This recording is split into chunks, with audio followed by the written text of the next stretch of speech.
Hey everybody, what's going on? Your host AMF1534 here. Welcome back to Let's Play some more Safecracker.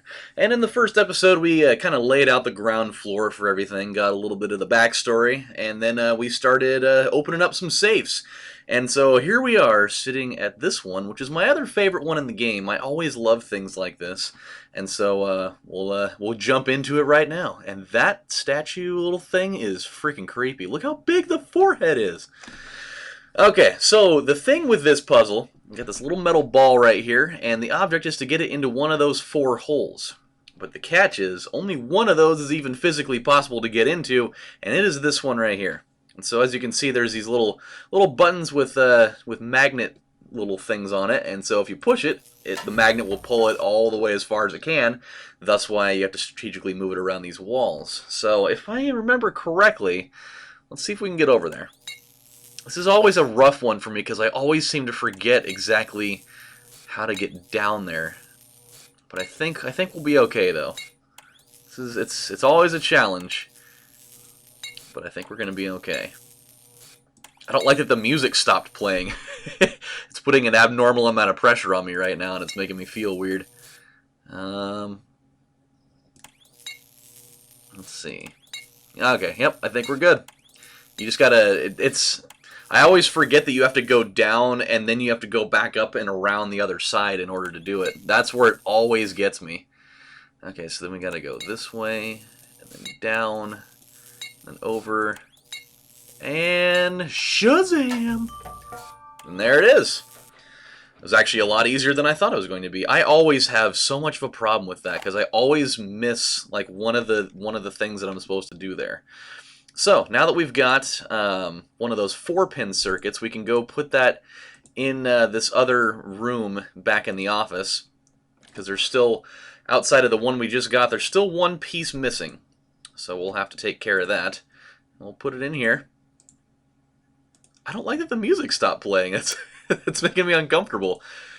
I really like that background music, so it's weird that they just had it not playing for some reason. Oh well, whatever. So it has led us to this, and this is one that there's not really any specific hint here.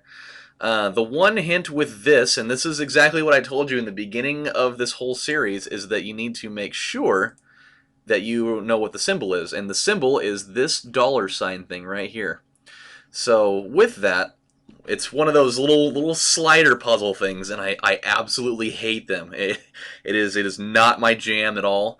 This is one of the few puzzles in the game that I'm going to have to refer back to notes with because I'm so bad at these, and because it's such a long, convoluted sequence of stuff that you have to do, it would have taken me forever to do it without this. So if you give me just a minute here, we will go through the process and get it done. So here we go.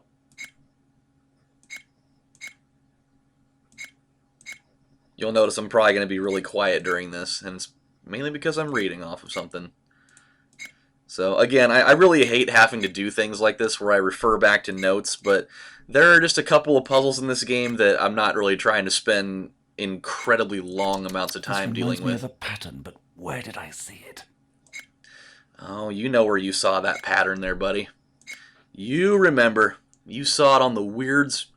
the Weird's Worldest phone. No, the world's weirdest phone. Dun, dun, dun, dun, dun, dun. Dun, dun, dun, dun, dun. I really fucking hate these puzzles. They're so fucking stupid. But we're getting there. So we've already got the first 2 rows figured out as far as where things are supposed to be. So at least we're halfway done with it. I just really hope I don't accidentally mess this up somewhere. Oh god, I almost messed it up. Okay, I need to shut up for a second.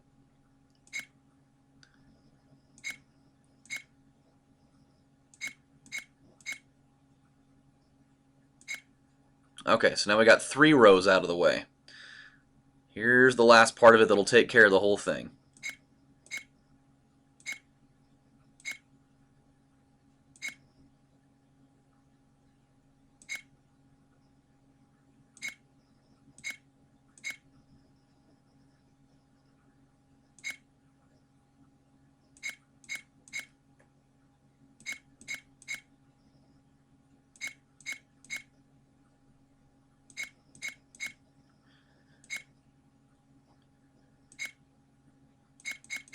Bingo! And there we've got it. Man, I hate that one so much. The first time that I solved it, I won't even tell you how long. That particular puzzle right there almost turned me off to this entire game because it just took so damn long for me to figure it out the first time. But when I finally got it, I went back and I had to solve it again so that I could write down how I did it. It just, oh, it's so bad. So with that, we picked up this little piece of paper that says L equals E. And so that is going to be a vital piece to this next little safe that's in the main sitting room over here. All right, so let's go check this out. I'm really trying to figure out what happened to the music. Like, where did it go? It's really kind of bothering me. See if maybe we can make it come back or something. Huh. No, I guess we're just going to be playing in total silence today. Look, a page from Duncan W. Adams' diary. April the 19th. The world of business is truly a world of sharks, thirsty for power and money. I've had enough. I would still prefer being just a stockbroker like I was at the beginning of my career, to being the CEO of a multinational petroleum conglomerate. I was much happier and had fewer enemies. Luckily, my family has always been there for me, and my passion has allowed me to escape from time to time. But now I've decided to leave my job and dedicate my time completely to my passion. Safes. And obviously that didn't take long for you to disappear after taking up your little thing of safes. Cipher disks look just like the ones the Confederates used during the Civil War. Exactly. Or those decoder rings that you get after sending box tops from cereal in the mail. So, as you can see, there's this weird cryptic-looking password thing down here on the bottom. And what you have to do is you have to turn these dials here. And that's going to also change things a little bit. So, that's actually going to be where the real thing comes out. So, what you have to do is match up, so L, as it says, L equals E, so what you need to do here is you need to adjust the little thing here so that L equals E. So you just have to move it over into the right spot here. Gotta get it right down over there. I believe that's the right one. Yes, it is. Okay, so now that you have that in the right spot, you just start taking these letters and it'll end up spelling out something. So you take the Z, you find out where Z is here, and it comes out to S. And then you take the P, and that comes out as I. And then E comes out to, where the hell did it go? E comes out to X. So these first three things here, it comes out to 6. So you would turn this first dial to 6. And so as you keep going further along that whole thing, you'll end up getting this particular thing. You'll get 6, 4, 1, 2. And that'll open up this little bad boy here. So there's a couple things in this one. Not bad at all, but the worst is yet to come. It's signed Duncan W. Adams. Still a joker, even after he's gone. He's getting a boner over it. He's like, oh, nice job, but there's way worse than this, you piece of shit. Get ready to have fun with it. Okay, so we got a photo and we got that 8-pin circuit, and that's going to take us into the office again, and that'll give us the last piece that we'll need in order to open up this door right here. Which, nifty little contraption just to open up one regular looking door. You'd think you'd, like, something as intricate as this, you'd need to have like a blast door for it to look appropriate. But that, my friend, is not the case. So, now we go in here. There's a couple of safes. This one right across the way, we won't be dealing with that one for quite some time, so don't worry about it. This one, we'll also get back to this one in just a minute. And then there's this one, which will also... Actually, I take that back. We'll get back to this one in a minute. We do need to go deal with this one, though, and I hate this one a lot. It's really hard to explain how this one works. As you can see, the safe is busted at this current point. So it's not actually working correctly. You can hit those buttons and it won't give you, the actual numbers you're pressing. So the point is with this is that each set of buttons has a specific pattern, and I think over the course of like 8 different like number sequences, it'll reset back to where it was at. So that's the tough thing with this one. So you just there's an extremely large amount of trial and error that goes into this one, and obviously the objective of this to open the safe is to recreate 5841. And so if you figure out the pattern properly, then this is how you do it. So you hit 6632, and that'll end up putting in a certain pattern here. And then if you put in 3226, then you get it out. So that's another one that it takes a lot of trial and error to get that one down. And with that, you will get this cool little red magnetic card. And so we're going to go take that over into the next spot here. And it's going to take us through our first journey into the next area of this game. So let's go ahead right on down the way, and you'll see this thing here. So you put the magnetic key card in there, but that doesn't necessarily mean that the thing is immediately done. So the way to get the 3-digit password here is look at the keypad right now. And do you see anything strange about it?